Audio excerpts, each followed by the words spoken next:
Hi, how you doing? Welcome back to another video on the channel. We've got our latest FPL draft video here, and there are some changes. Maybe you've not started planning your team yet, so hopefully this will give you an idea of who to get in, on who to maybe avoid, depending on what you think my decision-making abilities are. We're just under a week away from the start of the Premier League, so let's get into it. And we have had some changes to the squad, and it's actually upgraded the team rating to 95%.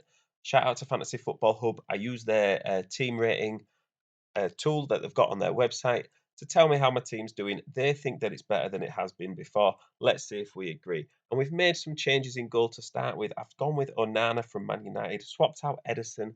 I've saved myself 0.5 million here.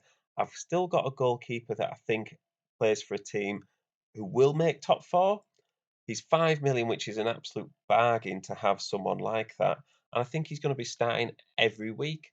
It means I won't have to rotate him out very often. And so I've gone with Areola still in goal, not had to change my sub goalkeeper because if you've got a goalkeeper that's playing for a top four team, you don't really need to sub him out quite as much as you would do if he was playing, for like Pickford at Everton, where I'd maybe need to rotate with another playing goalkeeper. In defence, it's pretty much the same. I have put Ruben Diaz back in the lineup. I've taken out Botman as well. I think for me, I need a player from Man City in the defence. I know they've signed Guardiola, but really, Ruben Diaz is the starting centre back. He's someone that we know is going to be first choice no matter what. I'm sticking with Estupinan. Now, he's not always going to be my starting defender in Fantasy League, which is why I've made another change on the bench and I've gone for Reece James, someone that is injury prone. He is 5.5 million, but I feel like because I've not gone for the premium defenders, nobody's super highly priced there. It's allowed me to spread the funds out for a lot of 5 million defenders and a couple of 5.5 millions as well. And for me, I think Reece James is someone that when Chelsea are a bit more settled in, or more often than not, he's going to start in my FPL team. He might even start in a back four, but if it's a back three, I'm more than happy to swap out Estupinan for Reece James. It's just that first game against Liverpool at home that I'm just questioning a little bit. I'd like to see how Chelsea set up. That Liverpool game could be tough, but Reece James on his day is a fantastic fantasy league player. Into the midfield, and it is essentially the same as my previous draft. I've not had to make any transfers yet to swap it about. I do like Martinelli, but Foden, Fernandes, and Martinelli are potential transfers out before the start of the fantasy league season. For me, Martinelli should be starting, but sometimes you do get a bit worried, don't you, with Arsenal signing some wingers, and everyone was kind of thinking last season that he might get rotated out, and he never did. So I'm holding the faith with that. I think he will be a starting winger for Arsenal. Foden as well. Now they've got rid of Mahrez. I keep saying it could be his season, but we've said that for the last few years.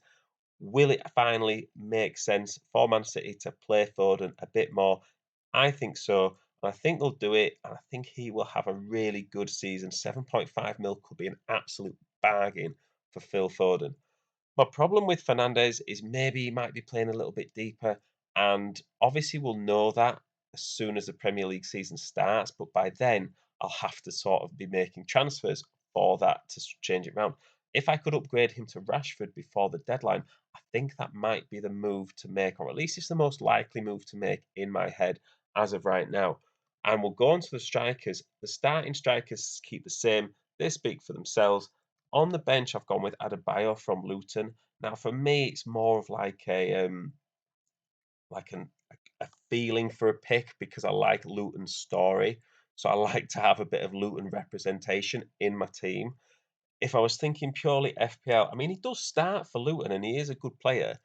But if I was really wanting to get Rashford in, I'd swap him out for a 4.5 million striker and I'd get Rashford instead of Fernandes. And maybe that would round out my team a little bit better.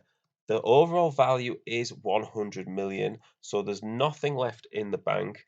The strengths for me is as it stands right now with this team, the bench is better than it's been in any other draft so far. I do think it's very rarely you need to go down for your second player on the bench in one game week. The only chance that might happen is in a double game week if, a couple of players get injured or there's a yellow card just before and you need to go too deep in your bench. But for me, as long as you've got one bench player, your starting bench player who is a reasonably good player that you're happy that could come in, I think that's enough. I don't really think you need to place loads of value on your bench. I do also have a lot of players from top teams. I know I've got like Sheffield United and Luton in there, but generally speaking, apart from Mbuemo from Brentford, a lot of these teams are going for top six, top seven places in the Premier League. And usually, if the Premier League team is aiming high, the players that are playing for them will also be doing well as well. And they should do well on average. I'm not relying on one or two players to carry my team every week. On average, someone from this team should be contributing each week. It won't always be the same player unless it's Haaland, of course. But really, by the end of the season, they all should have quite a lot of points compared to other players in their position and even in their price ranges as well. Some weaknesses for the team, though, is there's no money left in the bank. So for me, I think if I did want to make a change and upgrade someone after game week one, say Fernandes to Rashford, it means I'd have to make another transfer and take a points hit. I think it's important to remember in FPL that each transfer is essentially worth 4 points. Even though you've got one free every week, I think, it's still got that value to it, and you shouldn't just be throwing them around all over the place. It's good to have planning. So for me, if I can plan in, before the start of the season to make some changes on where I want to go with my team if things don't work out, I think that'll really help me later down the line. That is the change that I'm considering is Adebayo to a 4.5 million striker and then Fernandes up to Rashford. Let me know what you think with that. Another question mark I've got is it too much Arsenal and Man City? I know we said, it's teams that are near the top of the table, but sometimes teams don't always do as well as we think we're going to do. And then I might be stuck with, three Arsenal players who, although it looks like they've got great fixtures, might not perform as well. And then I'm stuck with them thinking about how I can rotate them out. But yeah, let me know what you think. Please do like and subscribe if you are new.